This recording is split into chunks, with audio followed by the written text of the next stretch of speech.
Bonjour à tous et bienvenue dans ce Morning Bull Live. Nous sommes le 10 janvier 2023.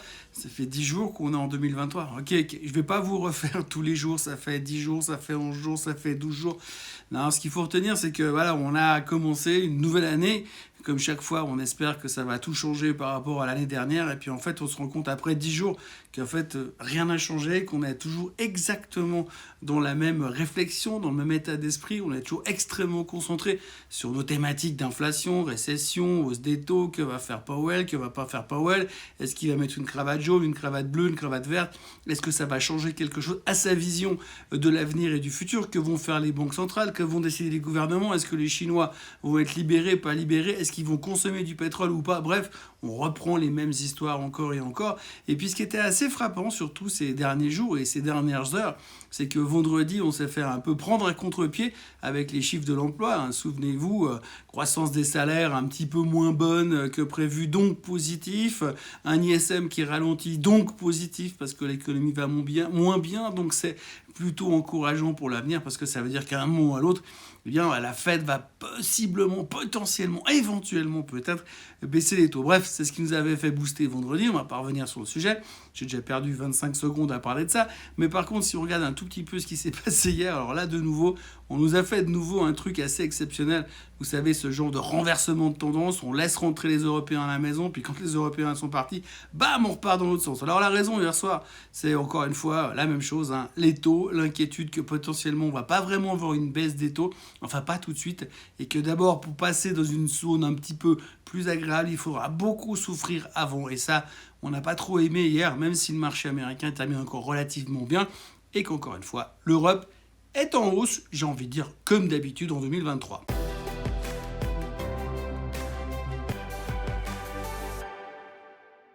Et donc la question de la journée d'hier, c'était effectivement, est-ce que la Fed un jour va-t-elle envisager de baisser les taux? C'est notre obsession du moment, c'est notre obsession depuis 8 ou 9 mois, on cherche toujours à savoir si à un moment donné, peut-être que la Fed sera moins hawkish et un peu plus dovish.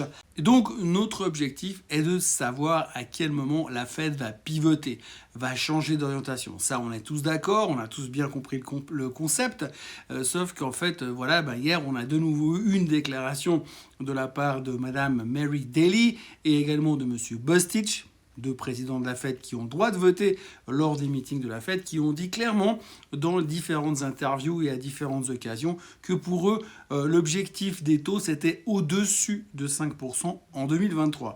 Alors comme on est encore 1% en dessous de cet objectif, plus ou moins, eh bien on est déjà en train de se dire « Ah, bah, ils vont remonter les taux, c'est une catastrophe ». Et donc du coup, eh bien, on s'est dégonflé. On était bien parti pourtant. Hein. On avait vu un regain d'intérêt sur la tech.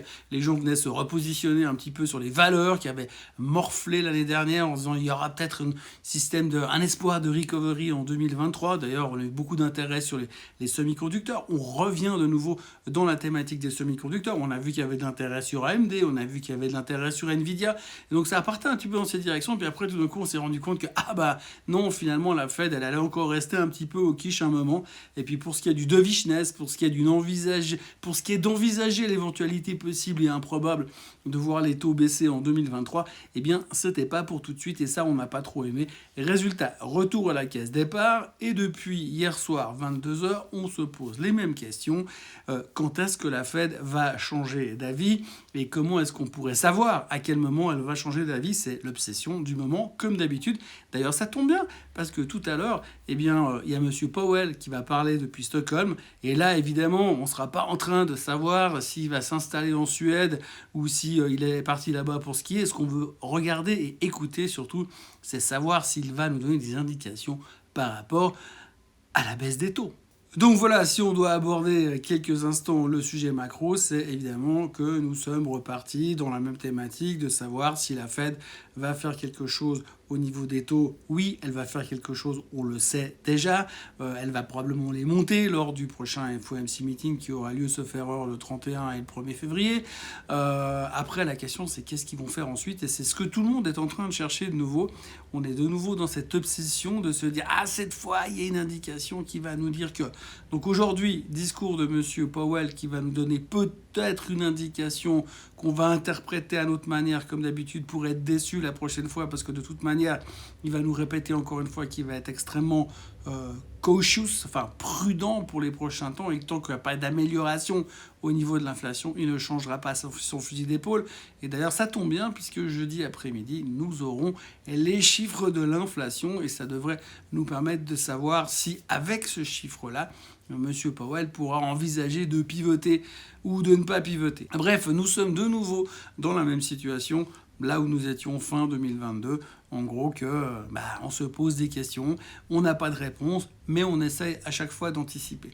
Ce qui est assez phénoménal dans cet environnement de marché aujourd'hui, c'est que aujourd'hui, on est de nouveau dans un mood où on est tout d'un coup, on prend des décisions stratégiques en se disant oui, alors vu que la hausse des taux ou la baisse des taux ou les futures interprétations de la Fed vont être comme ça, on sait déjà qu'en 2023, il va se passer ci ou ça, et puis donc potentiellement, il faut acheter pour les 3 ans à venir, parce qu'après la récession, qu'on aura probablement à un moment ou à un autre, on aura cette phase de recovery, donc on est déjà en train d'anticiper. Bref, tout d'un coup, on vous fait des immenses théories sur le long terme, et puis après, il y a une annonce qui arrive, et bam, on change d'avis, et on repart dans l'autre sens sur l'ultra court terme, en faisant des théories qui sont également sur le futur. Donc on a une vision extrêmement longue par rapport à nos analyses macro, si on veut bien, mais par contre, sur une annonce, une déclaration, un chiffre, bam, directement derrière, eh bien tout le monde repart et redevient des traders quasiment du high frequency trading. Donc c'est juste hallucinant. Ce que je retiens finalement en ce moment des marchés, c'est qu'on a grosso modo pas mal de noms de personnes célèbres qui font de l'investissement. Vous avez Peter Lynch, vous avez Warren Buffett, vous avez Benjamin Graham, et puis vous avez aussi dorénavant Claude François, parce que ça s'en va et ça revient, et c'est un petit peu comme ça qu'on peut résumer le marché depuis depuis le début de l'année 2023. Mais enfin, c'était déjà comme ça en 2022, donc pour l'instant, il n'y a pas grand-chose de changé. Du point de vue technique, on est toujours en train de se poser des questions, de savoir si on va réussir à casser notre tendance baissière sur le S&P 500. Pour l'instant, c'est pas encore fait, mais ça va être une des prochaines questions. Avec le repli d'hier soir, c'est un premier échec sur cette tentative de rupture haussière. Pour l'instant, c'est pas fait. Mais on est capable de faire tout ce qu'on veut ces prochains temps. C'est vraiment incroyable la vitesse à laquelle on change d'avis comme de chemise en ce début d'année. Il y a une autre chose qu'il faut regarder aussi, bien évidemment, puisqu'on parle de récession. Hier soir, on en parlait de nouveau beaucoup, récession ou pas récession. J'ai vu que Vincent Gann, dans ses dernières vidéos, avait estimé la probabilité de récession à 44%, selon son analyse personnelle. Alors moi, je vais dire 46%, comme ça j'aurai aussi un chiffre. Enfin bref, tout ça pour dire qu'aujourd'hui, tout le monde est super chaud bouillant sur le fait que récession, il y aura probablement ou pas. La question, c'est de savoir quelle sera la violence de la récession. Par contre, si on regarde une chose, vous savez, si on regarde dans le monde merveilleux de l'investissement, ces 150 dernières années, ce qu'on retiendra, c'est que un des indicateurs les plus efficaces, si on peut dire ça comme ça, pour prévoir la récession, c'est l'inversion de la courbe des taux. Quand le 10 ans, le rendement du 10 ans américain passe en dessous du 2 ans américain, c'est un signal de récession. Alors c'est un signal de récession qui vaut ce qu'il vaut, puisqu'on sait, je crois, sauf erreur, que ça veut dire que normalement, il y a une chance beaucoup plus élevée d'avoir une récession entre les 9 mois qui suivent ce premier signal, mais ça peut aussi durer 3 à 4 ans pour pouvoir avoir un vrai déclenchement de récession, donc c'est pas un super indicateur de timing. Par contre, ce qu'il faut quand même regarder, c'est quand on voit le graphique qui s'affiche devant vos yeux, c'est qu'aujourd'hui, l'écart entre le 2 ans et le 10 ans, le rendement du 10 ans et du 10 ans, eh bien, il n'a jamais été aussi élevé que depuis 40 ans. Alors, je vous avoue, il y a 40 ans, j'avais d'autres préoccupations que la courbe des taux, mais en tout cas, ça fait 40 ans qu'on n'a plus eu un écart aussi important entre le 2 ans et le 10 ans dans le cas d'une inversion de la courbe des taux. Et donc ça renforce encore ce stress de se dire récession, il y aura. Alors probablement que récession, il y aura. On peut dire aujourd'hui quasiment à 100% que dans les 5 ans, on va avoir une récession. On ne prend pas beaucoup de risques comme ça. Ça, c'est au moins une certitude qu'on a. Mais c'est clair que de nouveau, on regardera ce point et il faut quand même garder un peu en tête le fait que ça fait un tout petit peu peur au niveau de cet indicateur très précisément. Alors on l'utilise quand ça nous arrange. Hier ça rebaissait un petit peu, donc on l'a ressorti. Si ça rebondit un peu aujourd'hui, on va l'oublier. Mais en tout cas, gardez quand même en tête que le spread, l'écart entre les deux est devenu très très grand. le plus grand depuis 40 ans. Dans les nouvelles du jour qu'il faut retenir, alors on retiendra par exemple Lululemon, le fabricant de vêtements de yoga qui a fait plus ou moins un profit warning pour 2023, 10% de baisse. On retiendra aussi, vous savez, le vaisseau spatial de Richard Branson qui est fait pour emmener des touristes en orbite. Alors hier, ils ont lancé pour la première fois le vaisseau depuis l'Angleterre en espérant être capable de mettre cet appareil en orbite. Ça a été très compliqué. D'ailleurs, ils ne savent même pas trop s'ils ont réussi à le faire. Pas mal de complications hier, donc le titre a perdu 10% pendant la séance, 24% après la séance, parce que ça n'a pas l'air d'être non plus super. En tout cas, ça motive pas tellement de se dire tiens, je vais aller à Gatwick pour aller faire le tour de la planète en orbite ce week-end, vu que ça marche pas super bien. Et le titre s'est fait donc défoncer. Comme on le voit, le business de l'espace, c'est pas encore tout à fait gagné. Et puis on notera aussi que depuis hier, il y a la plus grosse conférence healthcare qui a lieu à San Francisco, en Californie. C'est pas la meilleure période vu la météo qu'il y a là-bas pour l'instant, mais en tout cas, il y a une énorme conférence sur tout ce qui est pharma et healthcare. Alors, à retenir quand même, c'est que généralement, hier, on a vu que le secteur était pas mal sous pression aux États-Unis, mais à retenir quand même que souvent, dans l'histoire de cette conférence-là, eh bien, il y a quand même beaucoup d'annonces assez importantes qui sont faites.